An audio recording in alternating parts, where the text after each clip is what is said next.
But walk me through your entrepreneurial journey, because there's a lot of social media influencers who don't have a dime. Oh yeah, right? yeah. So did you start off your celebrity on social media making money initially? No, you can go back to my YouTubes. I have videos of me like 6-7 years ago sleeping on the floor, like my basement flooded. There's like, I'm like, y'all keep going. God bless. Like, I'm going to make it one day. Like, it's all on YouTube. I showed the ups and downs. Yes, I showed y'all the $1 million journey, but I also showed y'all me sleeping on the floor. Right. You know, I show everything. I showed we had $1 million month. And the next month we had a $10,000 month. Really? From $1 million to 10,000. What happened? The hype was over. I was canceled.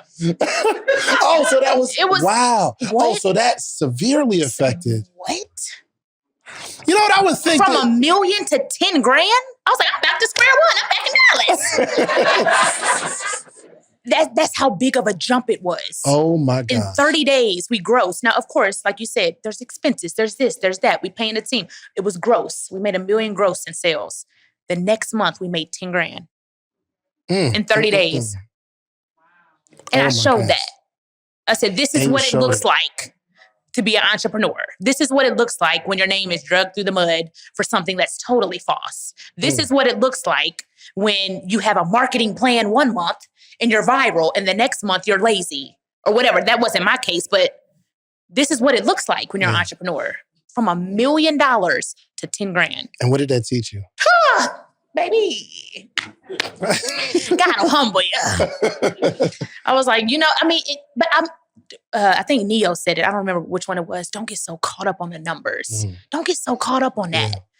That's just the game we're in. It's the game we're in. You're going to have a $20,000 month. You're going to have a $100,000 month. You're going to have $1 million month. And it's like, okay, well, we spent all our money last month. We're not buying this month. You know, whatever it is, whatever the reasoning is. And it was so much surrounding that $1 million month, though. People don't understand the marketing that went. Walk me through it. Oh, my God. First of all, it was my birthday month.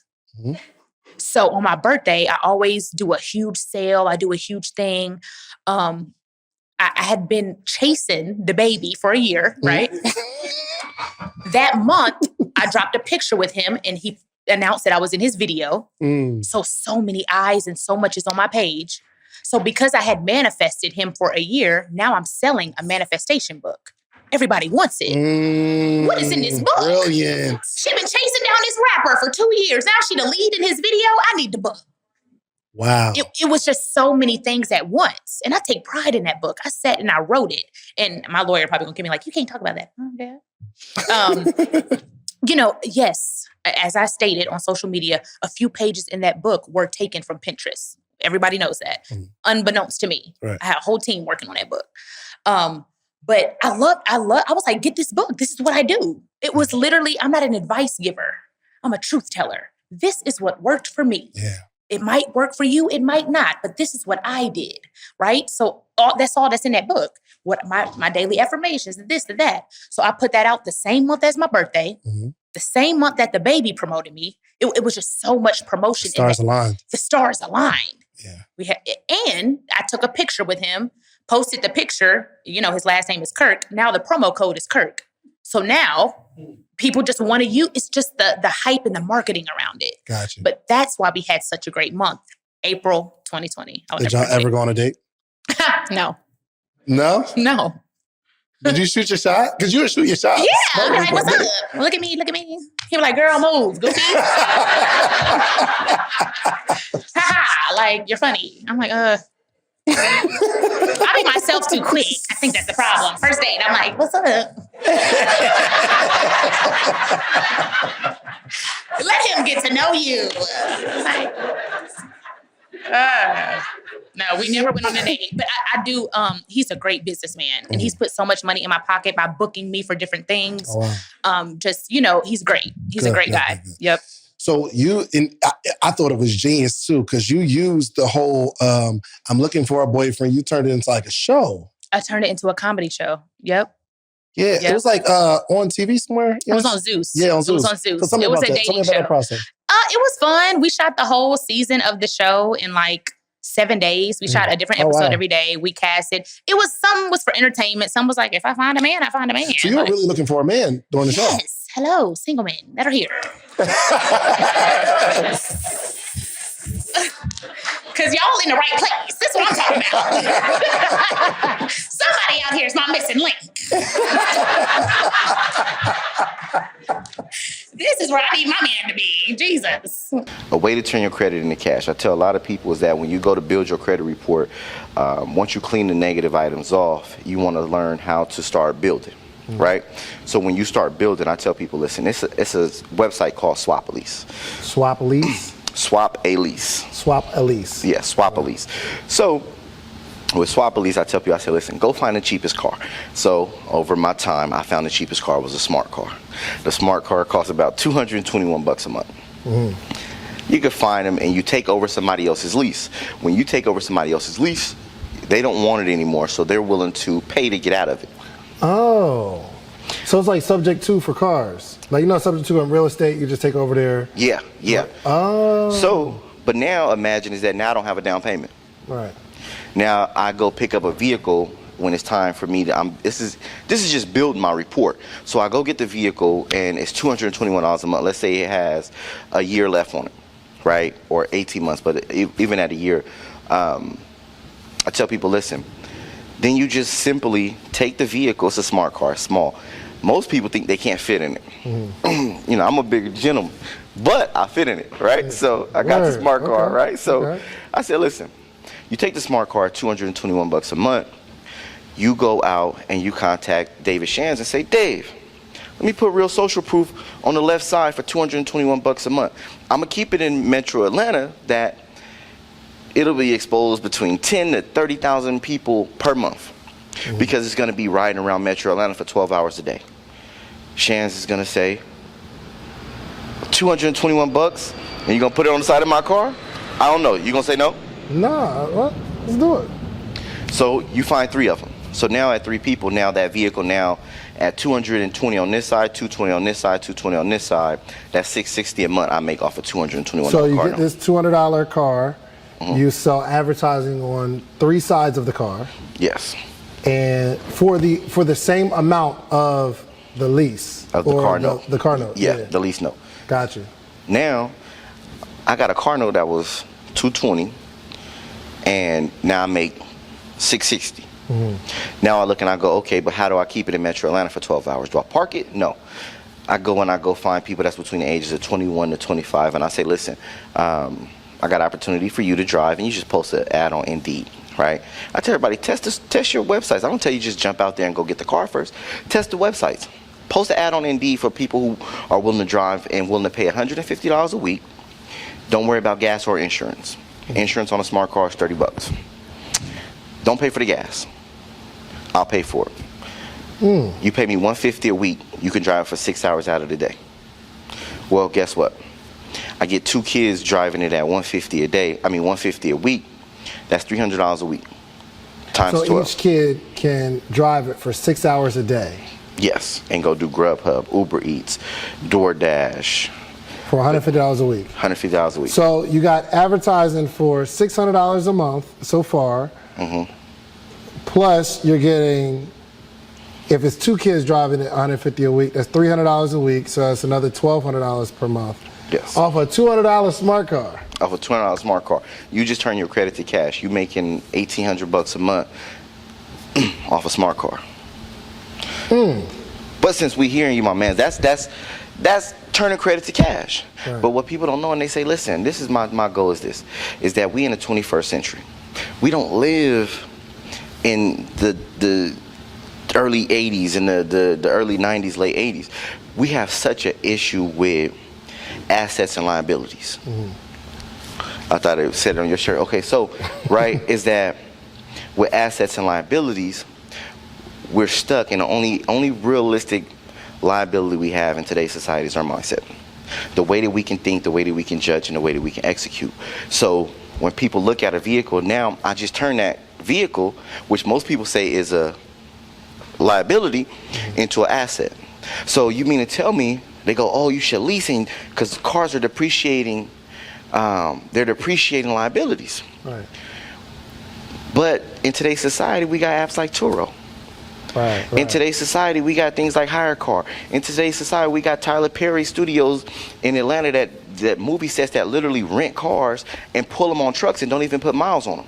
To where now if you have an exotic vehicle or a nice vehicle, you can make it an actual asset because it generates capital more than it depreciates. So if you know the depreciation calculation of what it's going to depreciate and it makes more than that, this is an asset. Now it's a cash-driven asset. We have to get our mind out the way and start learning how to use technology. We let people sit there and tell us, yeah, we should lease vehicles and do this. Listen, if the vehicle pays for itself and then by the time it depreciates to its bottom dollar, if it's already paid for itself, I now have a car free and clear that if I do get ready to sell it, I still can have, it has a solid resale value. Wow. You've never seen a Rolls Royce for under $150,000. I don't care what year you get. Right. Ferraris under $150,000. I don't care what year you get. Well, Ferraris are, but Lamborghinis, there's certain cars that's always going to have a certain amount of value. Well, if you get one at the right year, it's easy to generate the capital off of it. It's just a mindset. See, people will trick us into saying, oh, stay at a position of mediocrity and, you know, only invest in assets. And then you go look and say, well, what's assets? What's the assets? Why is the only thing that consider liabilities things that we like? And so I'm walking into this branch. It's a black dude from Jamaica. He's Jamaican. His name is Michael Black, and he's the branch manager. Like, he runs this mega branch. We had 2 floors. We had about 20, 30 tellers. We had 10 bankers. And so I'm watching this dude walk through the bank, and he's the boss, right? The majority of our clients are white, you know what I'm saying? And he runs it. At that point, it opened up my mind. You know, Einstein saying once your mind is stretched to a certain level, you can't unstretch it. It opened up my mind and said, whoa, wow, I'm a teller right now, but I could get to this dude's level where I'm, like running things. So you just pretty much, you saw somebody that you can model yourself after. Absolutely, without a doubt. So you might not even be in finance if it was like a white guy in a suit, corny looking dude. No way in the world.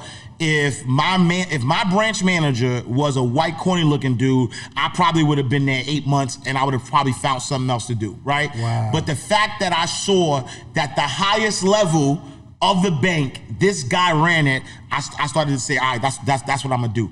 And in fact, it's funny because I was only a teller for 8 months after that, right? So I visualize now. So now I say, you know what? What's next? I want to be customer service, right? So now I'm starting to wear suits because the tellers are only wearing shirts and ties. Customer service wears suits, so I'm wearing suits now. Now I'm learning the lingo. I'm seeing what they doing. I'm being extra nice with my clients. My teller clients are coming to my window. I'm going out there and helping. Oh, let me walk you to customer service. Let me see how I can help you, right? I'm making their job easier, and that's how I started getting promoted every single time. And so here, mind you, right? I started at 19. By 24, I was a VP. Right, I was a VP, so one of the youngest vice presidents of a bank, of a national, international bank, at 24 years old. At 31, and I'm skipping ahead a little bit. At 31, I became a CEO of a credit union, one of the youngest CEOs of a federally chartered bank. All facts, though. Google me. It's all facts. At 31 years old. And so really, but it was the ambition. It was being able to see it. And once I saw it, I couldn't unsee it. And I just, as a natural hustler, as a natural grinder, I just said, I gotta go get it. And wow. So whatever happened to the dude, the main guy? Yeah, salute to Michael Black. The funny thing about it is that we became, like, I was a branch manager at the same time as he was a branch manager, right? And so he would always tell me. So I remember, I want to say at the time that I got my first branch, he had moved to Rockefeller Center, right? So he was kind of progressing and going to bigger and bigger branches because Rockefeller Center, obviously was, where all the money was. And I remember, becoming a branch manager and saying, I gotta find Michael Black. And luckily, I became, my first branch was at Chase. And so I knew he was still at Chase. I went to go see him and he was telling me, how proud he was of me. But at that time, I guess, he had got, the banking business could wear you out. So he ain't had the same swag. Yeah, he ain't still had the same swag. He had the, you know how Obama came into office, first year, by year 8, he got white hairs and all that. Right, so yeah, that was like, it's 5 o'clock. Exactly, I gotta go. brother. I gotta go. Word. A lot of eyes are on you, right? Do you feel any pressure to do it right, to watch what you say, to be respectful? Do you feel any pressure to really walk in excellence, because there are a lot of kids you're going to be responsible for? Yep. I just hang around the right people, like my mentors and different things like that. They show me, the way to do it. Just showing me how to be respectful. Just showing me, what to say on Instagram, what not to say, just the way to carry yourself. Like, I feel like having mentors is really important, because they really just give you the straight path to success. So me hanging around Neo, me hanging around Hum 500, they did this for years and years. Now I'm able to now they showing me like, yo, Trey, don't make that mistake. Yo, Trey, don't do this, do it like this. So now, I'm just able to learn from them, because they did everything that I want to do, and they're, they just doing great at it. Give me some of the lessons that you've learned from your mentors that you apply to your life now. Let me think. Some lessons that I learned from my mentors. Let me see. I mean, you're around them all day long, like, especially because you're out here in Atlanta. You're from Philly, right? And we was at Him 500 house. Got this huge house, right? Got the beautiful cars. You're around Nehemiah Davis all the time. Yeah, I got one. That's awesome. So I went to the jewelry store. About a month ago, and then I told Mr. Neo and I told Hum 500. They said, Trey, get your first investment property before you buy any jewelry. Trey, get a few more streams of income before you buy a piece of jewelry. Me, when I went to the jewelry store, I was ready to cash out right because there. You got the money, right? Yeah. But Neo and Mr. Marcus, they told me like you need to have real estate properties. You need to have stocks and things like that. That's just automatically going to pay for the jewelry. You don't want to buy your first piece of jewelry before you have your first piece of real estate or your first real estate investment. But it's just a lot of gems that they give me every day. Just everyday things like. When you walk into a building, make sure you greet everybody. You shake everybody's hands. It don't matter if this is a janitor, you introduce yourself, because you never know who might know who. So just greet yourself anytime you come in the building. So it's just everyday things. They just tell me look, post at this time. That's when people getting off of work. They teach me a lot of different things. So much. So who were you before this person, B. Simone? Yeah, I grew up with my grandmother in Dallas, Texas. I was a licensed cosmetologist. I actually got accepted to Prairie View. So I was supposed to go to college, right? Yeah. And the day, this is how bold I am. The day we were supposed to drive down to Prairie View, we were packing up the car. And I looked at my grandmother. I was like, I don't want to go to school. Why? Because I didn't want to go to school. I wanted to be an entertainer. I wanted to do hair. I was very artistic. I did not want to go to college. I was doing it because I thought it was just what you were supposed to do. You go to middle school, you go to high school, you go to college, you get a job. But in my heart, in my mind, that's not what I wanted to do. And when I looked at her, one tear fell. She was like, well, what do you want to do? I was like, I want to go to cosmetology school. Because that would give me more time to I love doing hair. So that would give me more time to do what I loved in the midst of trying to figure out my artistry. So she was like, okay, I'll pay for it. So I went to college. Yeah. That was easy? It was that easy. No, so I did the same thing. I was going to college and my mom was like, we went to the school. I was like, Mom, I don't want to go there. She said, so? Boy, get your ass up. Come on. So your mom, she supported your career. My grandmother, my family, everybody supported me. So I went to cosmetology school and I did hair. Last year would have been 15 years doing hair. Not having my license, but I started doing hair when I was 15. Gotcha. And I got my license right out of high school and I did hair in her kitchen for Years while I was recording music. I was in my first girl group at 15. So the objective was to be a cosmetologist and an artist? I wanted to do music. So my goal, y'all, I really thought I was going to be on tour with Beyonce. God was like, slow down, baby girl. Slow down. So I really wanted to do music. I was in a girl group and we eventually broke up and I continued on with music. Right. And doing hair in my grandmother's kitchen. I was making so much money for me at that time. Like, you know, I would work, okay, I'll take my first client at 10. If somebody wanted to come at 6, pull up. I'll be up at 5. I was like, girl, I'm booked, but if you could come at 5 a.m., I'll take you. And they would pull up. What? My granny would be like, be quiet. All that laughing. You know, if they would come, I would take them. And that was kind of my problem too. I overworked myself. I was like, if I'm not using my hands, I'm not making money. That was a problem for me. And back then, I didn't even know the word. At 22, 23, I didn't know the word entrepreneur. I didn't know about my own business, but it was in my mind. I was thinking like an entrepreneur, not knowing it. I knew if I'm not working with my hands, I'm not making money. And at that moment, that was a problem for me.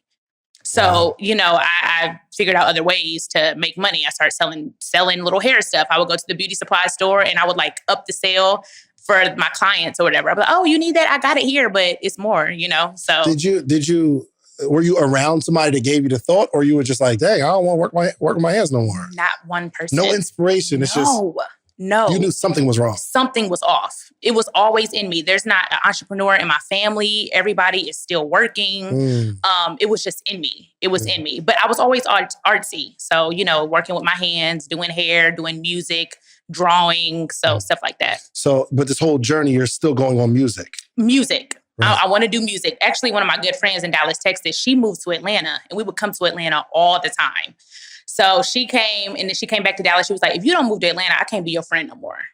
You holding yourself back. Like, you ain't finna do nothing here. Wow. She was like, you need friends like that. When I tell you, not only did she force me, I was like, okay, I'm gonna save up $3,000. I have my little Toyota 3 hubcaps.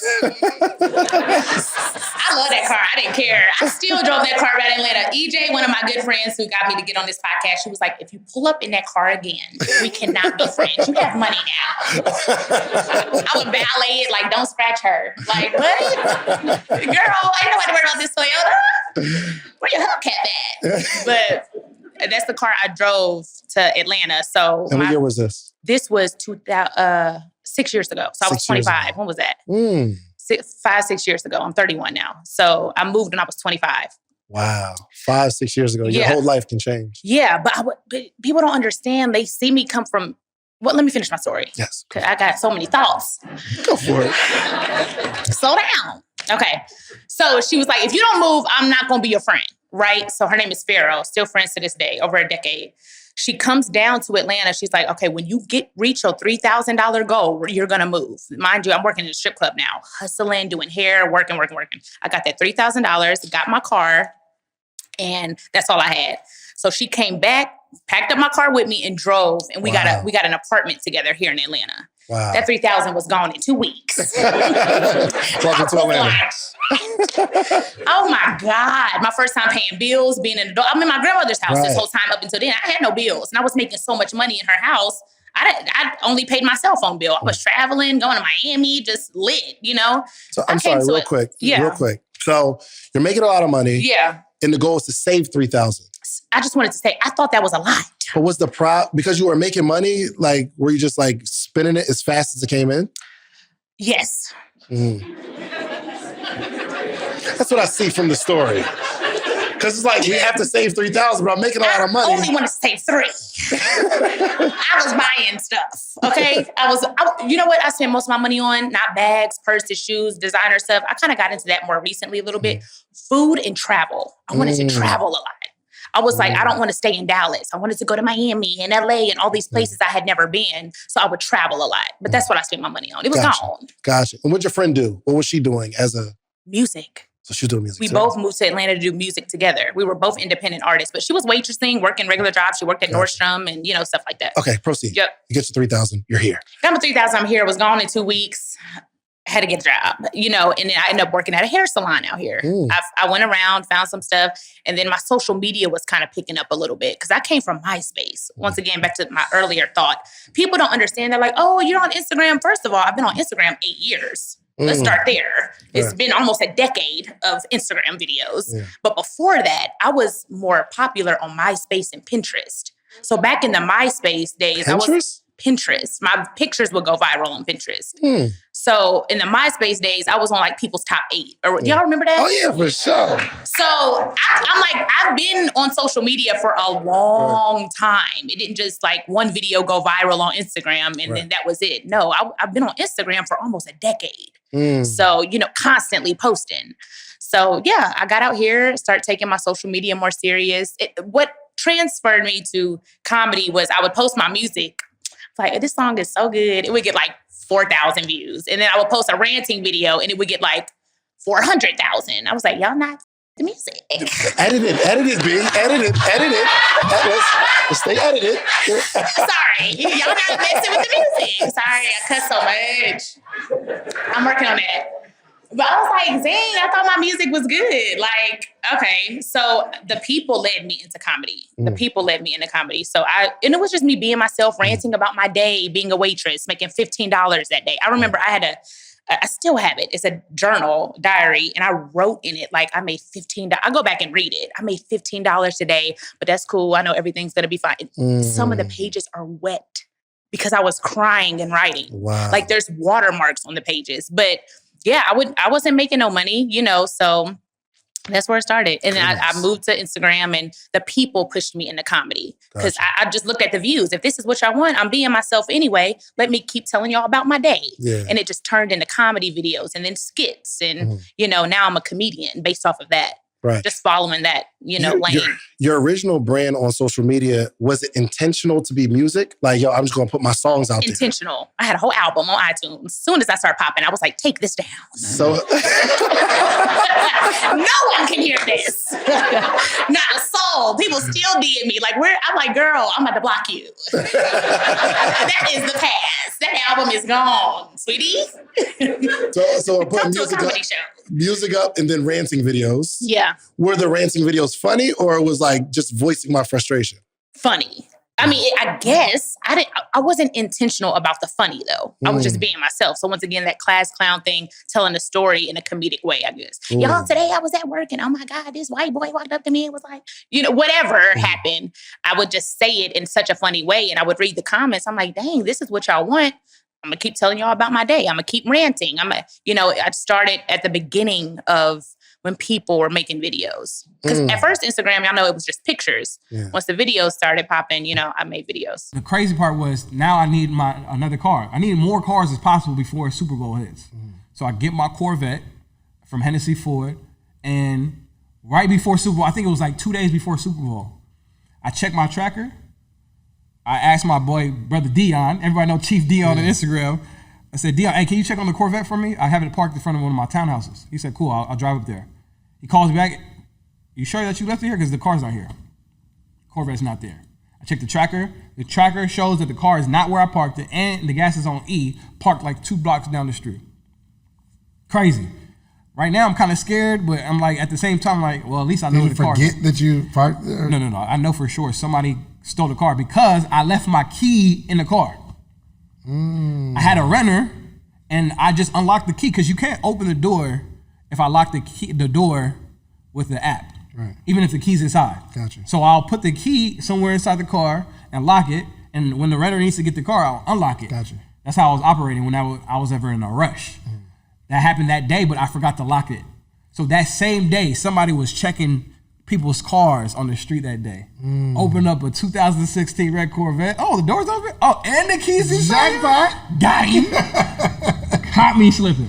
But it was God's will because at the end of the story, this is a pretty long story, but it's crazy. Okay, well, you got to go through that the emotions, story, but yeah. The whole point of that Corvette being stolen is, one, a major point was after the car was stolen, I filed a police report, and when I filed a police report, that I found out that the car wasn't really stolen. They say, well, if you know what the car is, it's not stolen.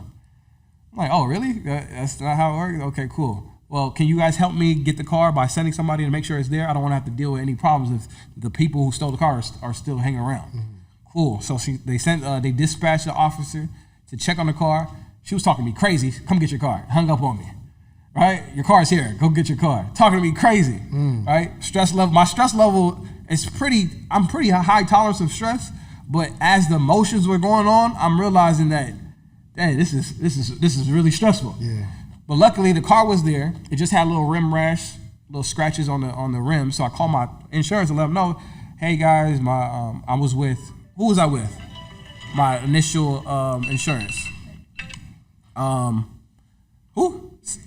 No, Safe Auto. I was with Safe Auto at that point. I called Safe Auto and I told them, yeah, what can we do about the situation? They said, well, your deductible is $500 and your damage is less than $500. So do you really want to put a claim on a car where you're still going to be paying more? I was like, okay, cool. But what can you guys do for me? Well, you have free tows on your plan. Okay, cool. Because the car, when I opened the car, the key wasn't inside. And the anti-theft locked the car. So I can't even do anything. I can't do the remote start. Right. So now the car's stuck. I got to get it towed to the dealership to get new keys. So I told them, yeah, at least give me a tow to tow my car over there. So they said, we'll do it. It'll be there in an hour. 2 hours passed. No tow truck. I was like, dang, I got things to do. So I went back to my office temporarily, right? 10 minutes later, the car is now moving. I checked to see it, go back to the car. Now it's not moving. Right. It's going super fast, 85 south towards Camp Creek area. Mind you, the car was in Midtown. Right. So I'm like, okay. I thought somebody might say, dummy, why would you leave the car? Well, I had a low, super low alertness of, I didn't have a high level alert on the car being stolen again because I thought it was just some little kids who were just checking cars in a high profile car, drove it around the city for a couple minutes, maybe an hour, let the gas go all the way in E and just dropped it off somewhere. That was what I thought happened. Not come to find out that the people who stole the car were actually probably living in that same apartment building. In that building. And once they probably even saw the cops there, and once they saw us leave, right? So, but it's still, even when the car was stolen, I wasn't tripping. So if my stress level had a scale of 1 to 10, it probably started off as a 2. Police officer was giving me a hard time because she thought I stole the car, my own car. It's probably like a 4 at this time. Car got stolen again. Probably at a 5. This is when it moved from 5 to 7, right? The car's moving. I'm on like trying to call the police officers. Right. Call the police officer. Hey, excuse me, my car is stolen right now. What can I do? Can you guys help me? She says, where's the car at? It's driving. I said, all right, I'll dispatch an officer to where you're at. Guess who the officer was? The same lady? The same lady. Same lady, bro. Same lady, and she was already giving me a hard time. She went off on me. Why would you talking to me crazy? I'm supposed to be the victim, and she talking to me like I just did something like heinous. Right. Anyways, I'm not going to tell you how I responded to her because it wasn't gracious. But long story short was, they end up telling me that they can't do nothing about a car that's stolen that's in a different district, right? That's why they say zone 1, zone 2, zone 3 in Atlanta. They have zones that they take care of, like Fulton.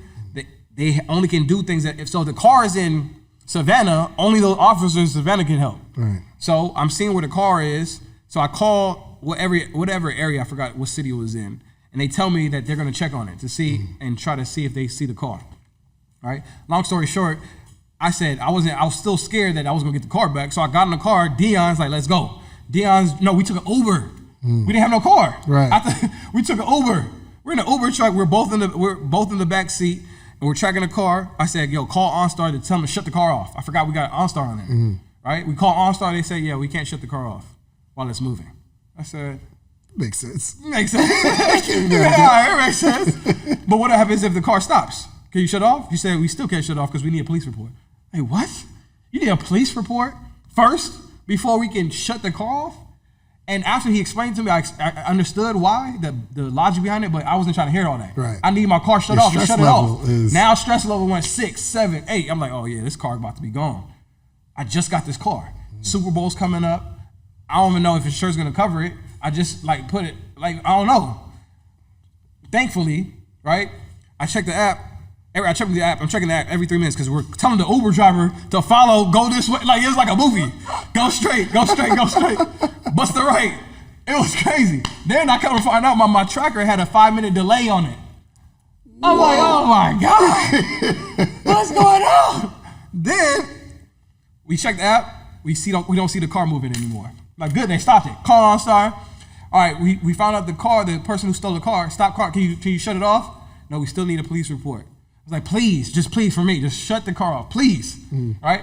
And he says, sorry, we don't even have connection with the car. You know what he told me? He says the tracker has been compromised. I'll never forget those words. Wow. He used the word compromised, meaning they took the dang tracker out the car. Come to find out, this is not a guide to how to steal a 2016 Corvette. It's definitely the tutorial. But the tracker in this specific model for OnStar is in the mirror. Right. Yeah. So all he did was pull that thing off, and it was disconnected. OnStar. You know how we press the OnStar button? He took that thing off, and that's how he got the car. Right. Wow. So I was scared throughout the process, but then it got so point where I had to get out the Uber. I said it was so sad. I'm like, all right, man, we lost the car. Dion, you can just go back home. That was the tone of it. Right. Like we didn't win this battle. We lost, man. I'll figure it out, man. You need any more help? No, man, just go home. It was like that. I went and I got to my other car, got home, rolled up the window and screamed at the top of my lungs. Really? That's how stressful it was. Never mind. I sat back, I reclined and screamed. I don't even see it coming from you. Bro, that's the crazy thing about it. Yeah. That's not me. Yeah. It got so stressful, I screamed in the top of my lungs. But then I got reminded, one of my key grounding statements is, what's God's will in this? That's what saved me. What's God's will in this? And because of my faith, I know that everything I do in my life, God has me set up for a win. Yeah. So whether this is an L or not, it's still a setup for the win. So if I endure to the end of the process, I'll get to see that dub. Yeah. I'm telling you right now, I saw that dub. Ooh. But the question is, how did I end up seeing it? This is how, right? Car stolen. I was like, okay, let me file in a claim for a stolen car on my insurance. They'll pay me out. Cool. That's what insurance is for. So I call my insurance. They say, okay, file a report. We need a police report. So I got the police report, and they tell me after 20 days of your car still not coming up, and if it's still missing, then we'll pay it off. So I gotta wait 20 days. Goodness gracious. Right? Mind you, I got that car in anticipation of Super Bowl weekend. I missed out on $3,000. So that car that usually gets rented out for just for the weekend. Yeah, it's just a weekend. That car usually goes out for $400, $500, but on Super Bowl weekend, $1,000 a day. Easy. Just for one car. Right? So that Friday, Saturday, Sunday. Oh my God, I took an L. Luckily, I had my Airbnb. I had one Airbnb unit that made $7,000, $3,500 a day. Somebody booked it for 2 days. But anyways, and for me, it's not about the money. Anyway, back to the process. The process was this: they said 20 days. If the car doesn't show up, we'll pay you the cash value of the car. So even though I paid $46,000, the car they estimated the car to be worth $39,000. Gap insurance. I canceled it 2 weeks before. I got Gap when I initially signed the documents, right? The dude sold me on it, and I needed it. I was like, man, why am I paying? Take this L. Take this L. Why am I paying Gap insurance? Man, I don't need no Gap. I called him and canceled it. Come to find out, I absolutely need it because I have to pay the difference. Gap insurance, as you know, pays the difference between how much you pay for the car and how much the value is. In case you lose the car, or somebody gets in an accident, or somebody steals it. In my case, I took that L. I'm so excited that you went through this, because me going through this journey, it's like you took all the losses. Yeah. I was the first penguin. I set the pathway for everybody else. It's safe now, y'all. It's safe. This is the road we gonna take. Right. That's actually what happened. So now that's the car situation with the insurance. But now I still want to find out who stole my car. All right. Luckily, Dion, he said, yo, it was parked at an apartment. Why don't you check the cameras? So Dion actually went to the apartment and asked, hey, can we check the cameras for this date? Our car was stolen. We want to see who it is, right? So they told Dion, like, look, we can't give you no cameras. You need a police officer to come here, right? And I was like, why can't we just get the cameras? Street justice, that's why. There's people out here that be trying to do street justice. Find out who it is, they try to take care of themselves. Right. So it has to be in proper hands. Police officer, so cool. We sent the detective there. He pulled the tapes. sent me an image, a still image of the dude who took it. Dummy parked it under the camera. Got a picture of him. Now I know who it is. Yeah. But I don't know who it is.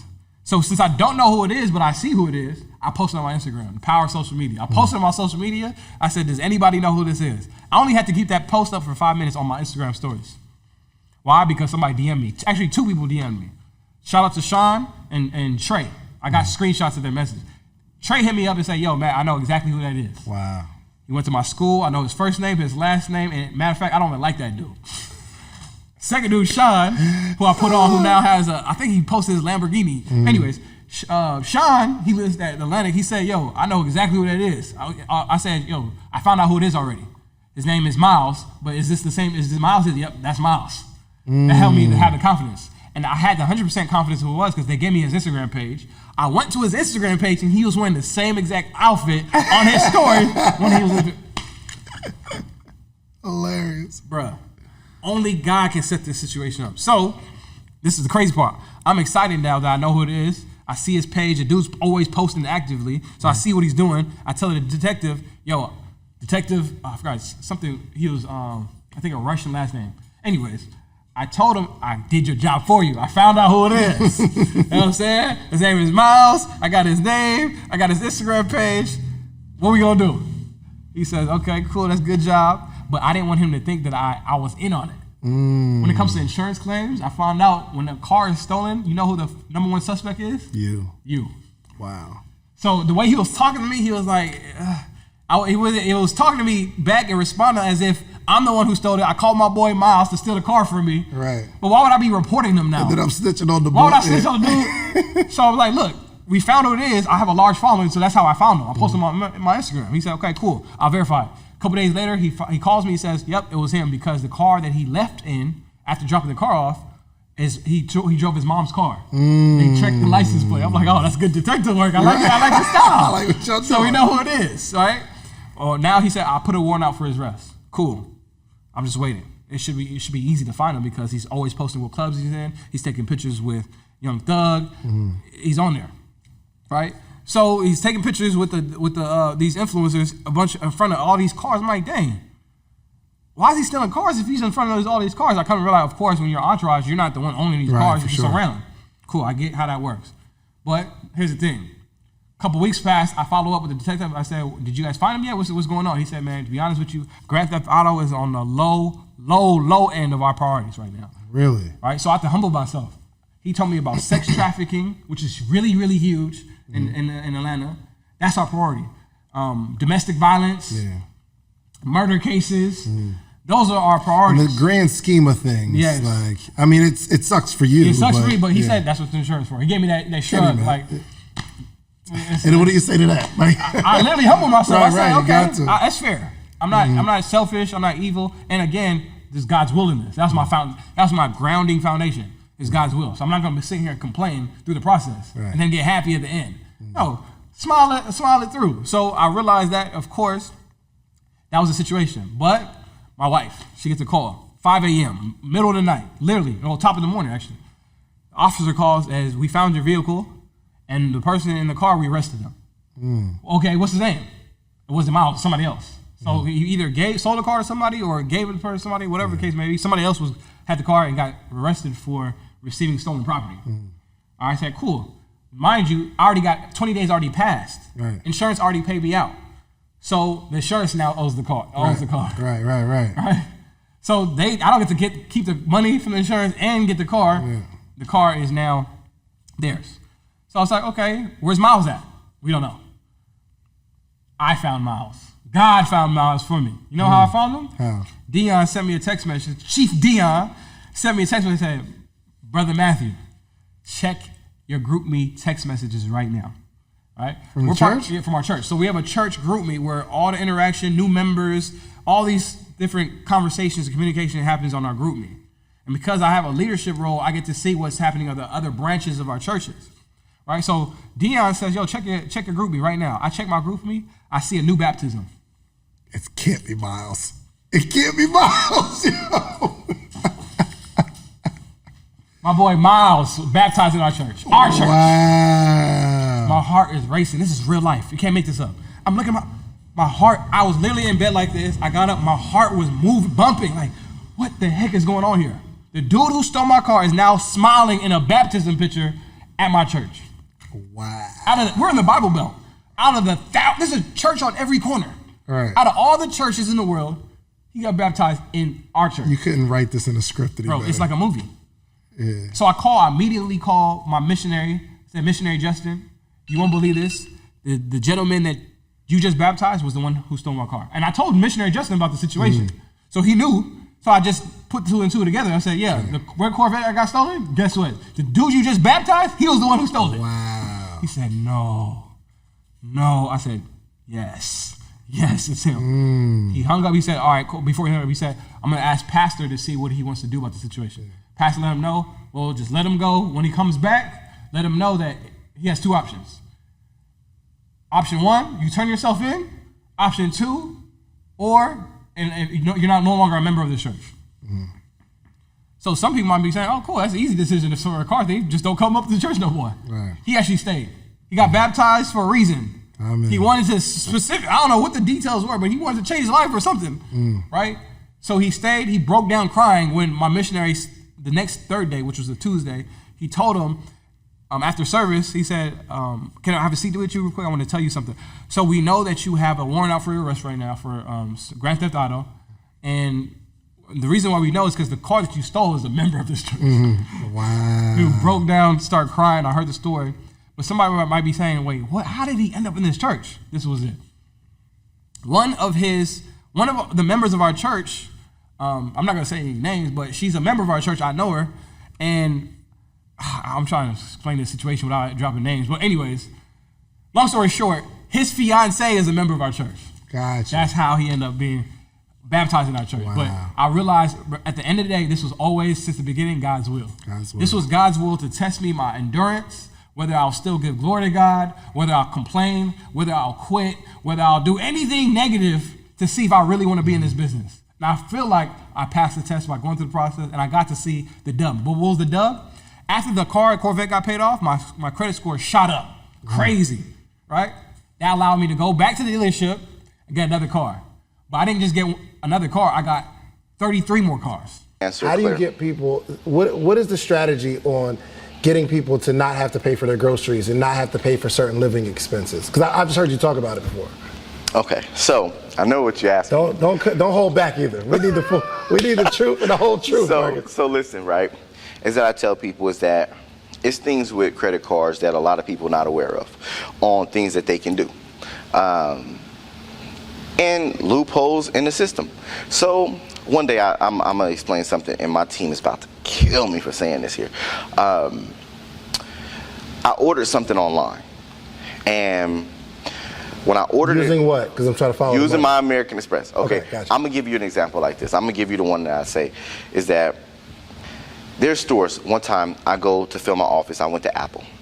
Well, when I went to Apple, I used my American Express card. When I used my Amex in Apple, I go and I went in there and I did it, and it maxed me that day at, I want to say I was at like 21,000, and I put the rest on my debit card.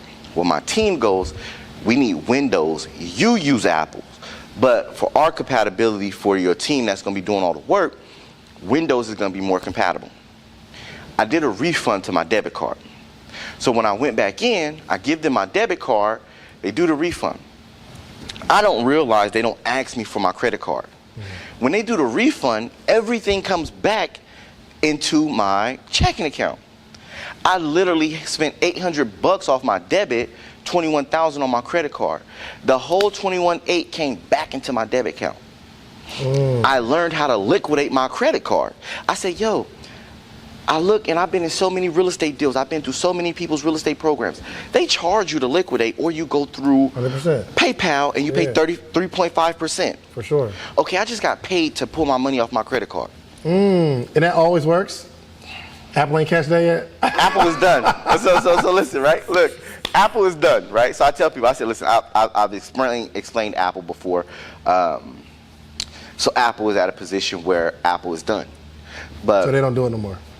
No, they changed their payment structure. Gotcha. Right? We blew that out the water. So I tell people is that, but what happened was, I feel like you did that. I feel like yeah, I think I did too. Apple was looking like, yo, this dude, y'all know what he doing.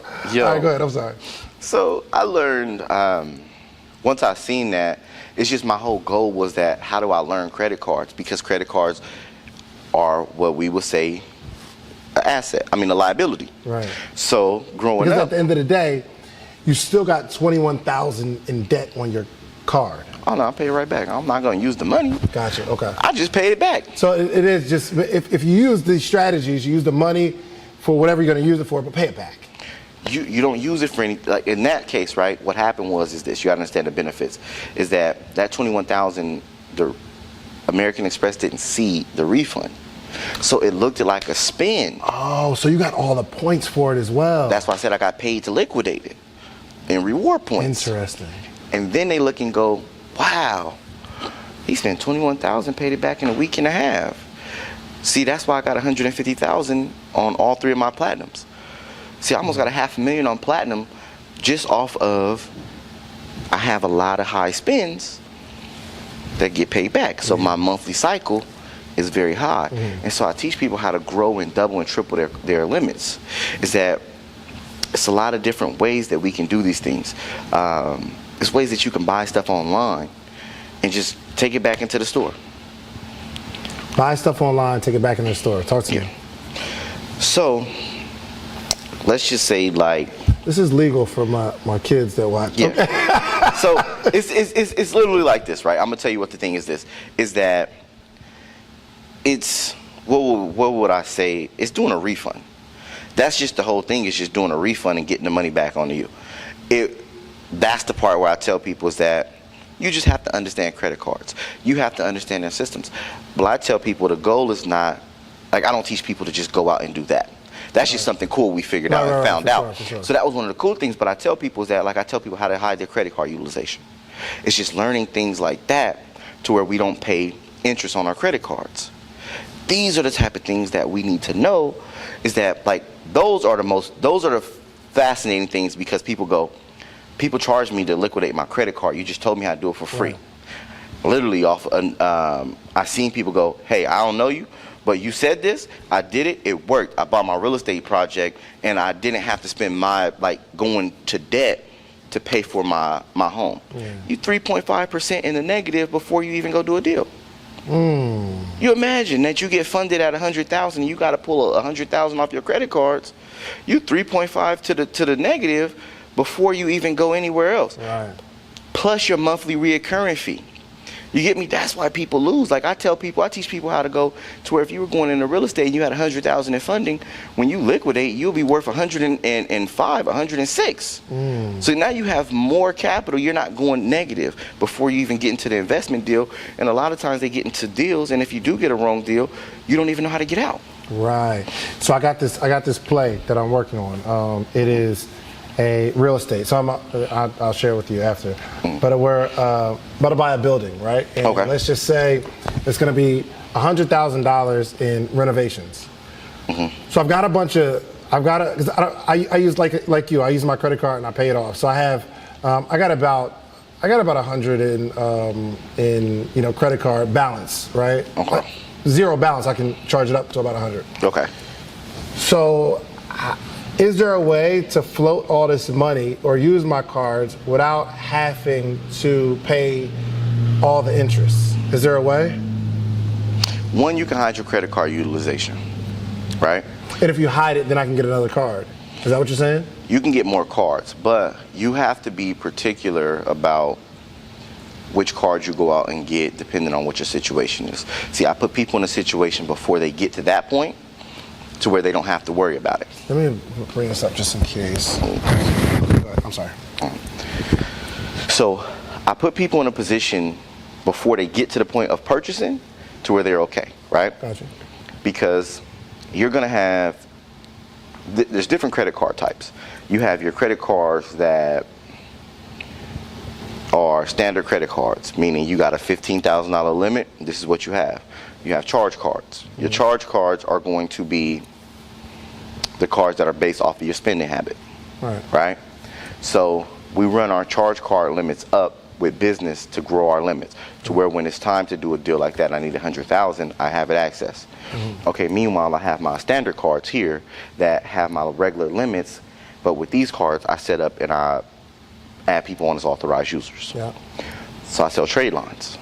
Well, now if I sell trade lines at $650 and I have 10 spots available, that's $6,500 every cycle. How long do you keep them on your card? 60 days. So you add somebody. Is this something we can talk about? Yeah. Okay. So you add somebody on your trade line for let's say $650, and every 2 months, if they want to stay on that. No. So you add trade lines last. It's once their credit report is together, depending on what they're looking to go do. You add them last. Okay. It's just you have to know the formula. When you add somebody as an authorized user, it's not, oh, you're going to get excellent credit, you're good to go now. No, you structure a report properly. Add the authorized user on to help with the data points. So once it helps with the data points of your age of your credit report, total number of accounts, your credit utilization, you add them on as an authorized user last. Now they go and do what they need to do, establish more new accounts. When the trade line gets removed, those accounts season fill the gap for where the trade lines were. Got it. Okay, so I add 10 people on as an authorized user, that's $6,500 every 60 days. If I got 3 cards, Got it. I'm at 18, almost 20,000 every 60 days. Okay, so in a situation you go, well, I'm gonna go and spend 100,000 on this property. My goal was that get these credit cards together first and get this business flowing. So when you go spend that 100,000, you go, I spend 100,000 here, but I'm not spending my 100,000. Guess what? American Express. Guess what? You know, Barclays. The trade lines that I'm selling on these ones pay that card back. So now I'm not out of pocket. Got it. Shout out to the banks for buying my house. That's right. I really leveraged other people's money in real time to acquire assets. That's deep. Now I own this property free and clear because I bought it with cash off of my charge card, credit card, or a business credit card with 0% APR that don't show on my personal credit report. But now my trade line business is going, that's going to pay that money back. So in the meantime, I sit back. Even the rents that come off of that property, I just collect and sit to the side. That's mine. I love it. My whole goal is that anything that I touch is for my kids. If I own something and I touch it, that money that come off of it is for my kids. I'm not refining and paying it back. My daughter gonna need that eventually. I'm not going into debt. I'm not passing them that. My whole goal is to be able to pass them wealth at all means. And that's the thing is when I said our mindset is the only liability we got if we don't make our mindset into an asset. If you don't have a asset-driven mindset, you lose. You let people say, don't do this and don't do that. I find a way to do everything.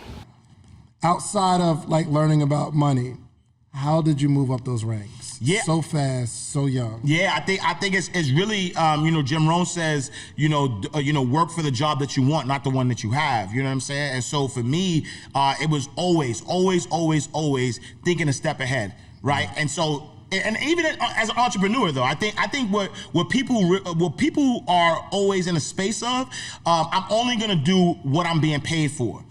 I say in everything you do, even as an entrepreneur, you should over-deliver, always, right? Because what happens is, when I was a teller, I was over-delivering. I was doing customer service. When I was customer service, I was over-delivering. I was being a personal banker. When I was a personal banker, I was over-delivering. I was acting like I was the manager, right? What happens is, now, number one, just from an energetic perspective, because I'm a big believer of the law of attraction, from an energy perspective, I'm being what I want to be, right? I'm not waiting until I have multi-millions in my account to be a multi-millionaire. I'm a multi-millionaire right now. I move and walk and talk like a multi-millionaire. You gotta be it first, because once you be it, the universe, you confuse the universe like, yo, what's up? Yo, this dude, what's up with this dude? He moving like a multi-millionaire. He ain't got no million. Yo, hurry up. Let's put some millions in the account. You know what I'm trying to say? Like, so you gotta confuse the universe. Universe is like, yo, this dude is a teller and he's moving like a no. Let's move some things around and get him this position. Yo, he's a personal banker, and he's moving around like he run the bank. Nah. We need to open up some spots to give him what he rightly deserves, because that's how he's moving. You know what I'm saying? And so that's how I got promoted so fast. Yo, I'm moving. The podcast just started. Calm down. Save some for the end. My fault. Save some for the end. My fault. It's getting too crazy right now. You know. It's too early. If you know, you know. You know what I'm saying? If you know, you know. If you know, you know. You know what I'm saying? So I feel like just moving off the energy and the excitement, you can get way more things out of life. And we move so timid because we don't know. Like we don't for some the next step is super scary. Yeah. But for others, the next step is super exciting. Absolutely. And if the next step is scary, we move scared. Like, I don't want to say too much. I don't want to be walking around this bank. People going to think I own the bank. And I don't want to do that, right? But if you walk with that expectation, you just painted a dope picture, bro. Like, the universe just moved. Hold on, get this man. Like, what we doing? In your head, you see how that's working. Like, yo, we need to move some stuff out of the way fast. Yo, that's a big fact, though. I'm telling you, like, yo, I promise you. So it's so funny because the other day I was reading. So my first book came out in 2009, right? It's called Mind Right, Money Right: 10 Laws of Financial Freedom. You know, the other day on page 48. So y'all can see I'm not jacking moves, right? I was a banker when I wrote that book. And in page 48, really? I was a banker when I wrote that book. Page 48, I have my definite chief aim, right? What I was going to accomplish. Yo, I read that the other day. I'm at 80%. Wow. I'm at 80%. And so, yo, write it and make it plain, right? And so I'm saying to say that you could move timid, but the reason why you moving timid because you don't understand who you are. If you knew who you are, if you understood your power, right, and not to get all godly and spiritual, but I believe I'm God, right? Little G, greatness on display. I'm made in the image and likeness of God. And so if God can have everything, well, I can't have everything. If I'm made in the image and likeness of God, then I'm that. And so what's happening is that entrepreneurs, 9-to-5ers, people who are not living their best life, they not asking. They asking timid. They saying, I'm not sure. So universe say, okay, your wish is my command. So I'm gonna show you why you're not sure. So I'm not gonna give you nothing to make you sure. Your wish is my command. But for the people who walk that walk like, this is me. I got this. Universe says, okay, wish is my command. You do got this. 100%. You know what I'm saying? And so I feel like it's something that people need to understand. You got to know who you are. You know what I'm saying? Whether you believe in God, Allah, Buddha, whatever it is, whatever you believe in, you have to understand that you were made in the image and likeness of God. And your job on this earth is to display God. It's to demonstrate God. Greatness on display. G-O-D. So what did it feel like when you retired your mom? Where was she working at? So my mom was a school teacher. I believe it was third grade that she was teaching for the Philadelphia School District, Mastery Charter School. She was a school teacher. My mom was working, I think it was like 8 to 4, 8 to 5, 9 to 5, something like that. But the reason why I wanted to get my mom retired is just because we were working so much after she finished her job. So my mom was doing a job, and then plus we were staying out to 2-3 a.m. in the morning every day, just doing deliveries, just working on different things. And I said, Mom, you know what? I'm gonna retire you. So after so it was your idea to retire? Yeah, definitely. Did you understand what retirement meant? Yeah, at 13 years old? She was scared in the beginning. I'm saying, did you understand it? Why did you want to retire your mom? Let me put it that way. I wanted to retire, so she could be present full time, so she could be present full time with the family, and then just also so she can help me work on Spurgo more, take Spurgo to a whole nother level. And after I retired her, I retired in November 6th. It was either November 5th or November 6th, 2019. January, February, we just started going off with Spurgo. I was able to go to Miami and meet Sean Diddy Combs.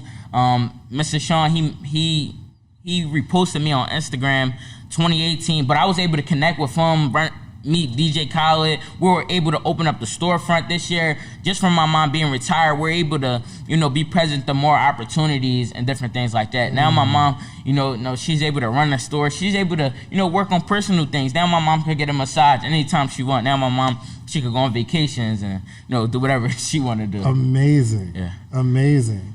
Man, I think that might have went over some people's heads. You said I was just being myself. I was just being myself. Being myself, I think, is one of the hardest things. I was just telling somebody in the lobby, being yourself is one of the hardest things to do when you got so much stuff to look at. It's only hard when you don't know who you are. It's only hard if you don't know who you are. You have to find who you are. And I'm still learning that. Every year I evolve. I'm in therapy right now. My therapist was like, write down 20 things that make you happy. She was like, yep, call me tomorrow. So, some of those deep questions, it's like, who am I? Does this, and I'm going to go back to EJ, on my $1 million journey, I sold my car, which was almost 2 years ago. I still don't have a car. And I'm a multimillionaire. I still don't have a car. I almost bought a $300,000 G-Wagon because of the stuff I saw on the internet. And I sat with myself. I said, do I really even want this G-Wagon? I'm never in town. Soon as I drive off the lot, it depreciates. It's going to be in my garage. I don't own any land because I stay in an apartment. Come on, babe. Why am I buying a G-Wagon? Because I'm conditioned to think that's what you do when you get money, right? I sold my Toyota. Now I need a luxury car. This is what I'm seeing as I'm scrolling. I ain't had a car for 2 years. I am comfortable. I don't cook. So all I'm doing is Uber Eatsing. I ain't never at the grocery store. I'm never in town. One of those years was a pandemic. I wasn't doing nothing. Why would I go buy a $300,000 car for it to sit in my garage? I need to own some land. I need to invest. That's what works for me. But that's because I know myself. And I didn't allow outside sources and social media to make me feel pressured to go do that. I Uber everywhere. EJ picked me up this morning. You should you want to ride? I was like, I could drive my sister's car. She got a little Ford in the back. But it goes with my lifestyle. I don't like to drive anyway. I love getting in an Uber, sitting in the back, answering emails, sleeping, being on my phone, working in the back seat. Convenience. That works for me though. I didn't allow outside sources to make me feel like I had to go buy a car. I don't even have a car. What is first off, do you do regular Uber or Uber Black? It depends on where I'm going. Okay, because me and her, she be like, we going somewhere. I'm like, yeah, I'll get a regular Uber. No, it depends on where I'm going because I'm hopping a dinged up Uber real quick. Like, thank you, they got me Simone. I'm like, yeah, come on. It's me. It's me, Black Queen. She's trying, though. She's trying. Me, Black Queen. So, first of all, we've been up here 15 minutes. I only did 3. That's good. Let's clap it up for B. Simone. Yeah. I'm working on me. I do want to know the journey of, have you always been yourself or was it a process? Like some people are natural, like they are just them. But some people are struggling. Oh, I don't know why that question's going to make me emotional. I've always been myself. 2020, soon as I thought I found myself and I was walking in my truth, I changed. Wow. I changed and I tried to hold on to the girl I used to be. And that's not even who I am anymore. So that was a scary thing for me. When you change and you grow and you evolve and you shift and you're maturing and people around you aren't, or you're not the same person. First of all, the person you used to be is not who God intended you to be. It was just a part of you to get you to where you're going. And I was scared to change. I'm like, I don't like standing on the tables at the clubs no more. I don't like going out all the time. I like being at home. Big crowds. I used to want to be the center of attention. Now big crowds kind of give me anxiety. I changed as soon as I was walking in my truth. And that scared me. But once I started to accept, it's okay. You're not 21, you're 31. Okay, you're going to evolve, you're going to grow. And that old B. Simone or Braylon, who you used to be, is not who God intended you to be. That is a part of you to get you to this point and continue to evolve. So yes, I've always been myself, but I feel like in different chapters and journeys and parts of life, you're going to change and find that and walk in that. Don't try to hold on to who you used to be. And what do you think forced that change? Was it people? Was it circumstances? My career took off. The more popular I got, the more introverted I got. Really? Oh, yeah. Now I'm. Hey, you a fan or a hater? Bitch, it's like, I'm always on edge. It turned me introverted a little bit, and I'm kind of getting back to the balance of it. But the bigger I got, the quieter I got. I'm like, well, that's not what got me big. My personality. This is what made me. This is what got me to this point. I had to keep this girl up. I have to be the life of the party. I have to be lit. The bigger I got, I stopped drinking so much. I'm trying to focus. I'm trying to rest. I'm trying to be healthy. The bigger I got, I didn't want to be out late. So now I'm not networking with those same people because they in the club every night. Yeah.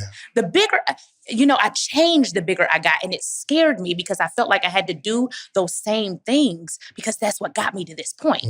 But I'm just on a different chapter. For sure. I'm on a different path. I'm evolving, and that's okay too. Yeah. So I challenge you guys to embrace the new you. Don't be scared of it. If you like the video that you just watched, click this one. You're going to like this one, maybe even more. Click it right now.